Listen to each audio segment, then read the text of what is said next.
IPL 2027 தொடருக்கான ஆயுத்த பணிகள் இப்போதே தொடங்கிவிட்ட நிலையில் ஹர்திக் பாண்டியா மும்பை இந்தியன்ஸ் அணியில் இருந்து விலகி சென்னை சூப்பர் கிங்ஸ் அணிகள் இணையப் போவதாக ஒரு செய்தி காட்டுத்தீயாக பரவி வருகிறது. குறிப்பாக அதிரடி வீரர் சிவம் துபே உள்ளிட்ட 2 வீரர்களை மும்பை அணிக்கு வழங்கி அதற்காக பதிலாக ஹர்திக் பாண்டியாவை சென்னை அணி வாங்க திட்டமிட்டுள்ளதாக தகவல்கள் வெளியாகின. ஆனால் இந்த வதந்திகளுக்கு தற்போது மும்பை இந்தியன்ஸ் அணி நிர்வாகம் ஓர் அதிரடி முற்றுப்புள்ளியை வைத்துள்ளது. இதுகுறித்து பேசிய மும்பை இந்தியன்ஸ் அணியின் தொடர்பாளர், எங்கள் அணியின் 2026 IPL சீசன் குறித்த விரிவான ஆய்வு தற்போது நடைபெற்று வருகிறது. ஆனால் வீரர்களை மாற்றிக்கொள்வது அல்லது ட்ரேடிங் செய்வது தொடர்பாக நாங்கள் இதுவரை சென்னை சூப்பர் கிங்ஸ் அணியுடனோ அல்லது வேறு எந்த அணியுடனோ பேச்சுவார்த்தை நடத்தவில்லை என திட்டவட்டமாக தெரிவித்துள்ளார். அணியின் அனைத்து அம்சங்களையும் ஆராய்ந்து முடித்த பிறகே வீரர்களின் மாற்றம் குறித்து முடிவெடுக்கப்படும் என்றும் அதுவரை பரவும் தகவல்கள் அனைத்தும் வெறும் வதந்திகளே என்றும் அவர் கூறியுள்ளார். குஜராத் டைட்டன்ஸ் அணியில் கேப்டனாக ஜொலித்த ஹர்திக் பாண்டியா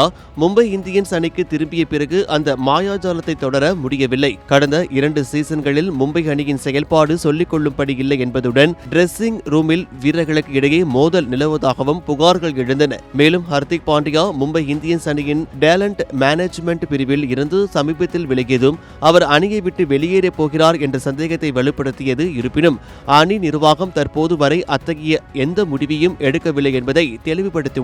எப்படி இருந்தாலும் 2027 IPL மெகா ஏலத்திற்கு முன்பாக மும்பை அணி தனது முக்கிய வீரர்களை தக்க வைக்கவே விரும்பும் என தெரிகிறது. ரோஹித் சர்மா, சூரியகுமார் யாதவ் மற்றும் ஜஸ்பிரீத் பும்ரா போன்ற ஜாம்பவான்கள் அடங்கிய அணியின் மைய கட்டமைப்பை சிதைக்க நிர்வாகம் தயக்கம் காட்டுகிறது. அதேபோல் ரோஹித் சர்மா 2027 சீசனுடன் ஓய்வு பெற வாய்ப்புள்ளதால் அதற்கு முன்னதாகவே அணியை சீரமைக்க வேண்டிய கட்டாயம் மும்பை அணிக்கு உள்ளது. ஹர்திக் பாண்டியா மஞ்சள் ஆடை அணிவாரா அல்லது நீல நிற சட்டையிலேயே தொடர்வாரா என்பது மும்பை அணியின் இறுதி ஆய்வின் முடிவிலேயே தெரிய வரும். கிரியாஸின் அதிரடி ஆடி சேல் 70% வரை தள்ளுபடி. கிரியாஸ், இது நம்ம ஃபேமிலி.